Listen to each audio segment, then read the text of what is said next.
I am Pankaj Sharma from PM Expert. Today we will learn about transposition ciphers and how to encrypt and decrypt messages step by step. A transposition cipher hides a message by scrambling the order of letters. The letters themselves do not change, only their positions change.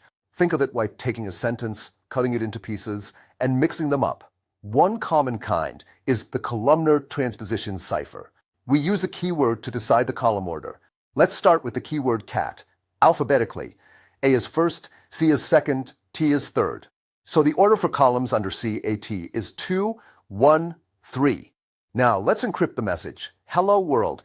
We use a grid with 3 columns because the keyword has 3 letters. We filled a grid row by row, and if we run out of letters, we add X's. To encrypt, we read columns by the order 1, 2, 3. Column 1 is under A, giving EORX.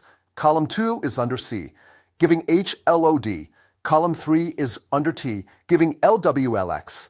The final encrypted message is YORX HLOD LWLX. To decrypt, the receiver needs the same keyword. Recount 12 letters in the ciphertext and divide by 3 columns, giving 4 rows. We fill the columns in the order of then C then T, and then read across the rows. That reveals the original message, hello world. Now, let's do another example to see how the scrambling changes. We will encrypt the message. Math is fun using the keyword bird.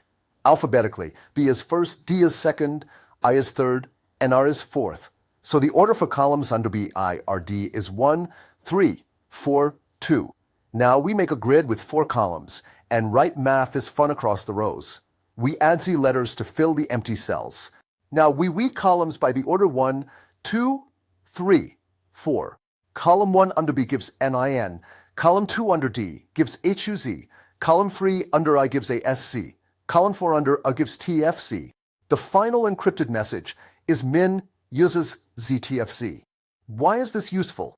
In a simple substitution cipher, common letters turn into the same symbols, so patterns remain. In a transposition cipher, the letters stay the same, but the order changes, breaking up common words and patterns. Without the keyword, it is much harder to read the message.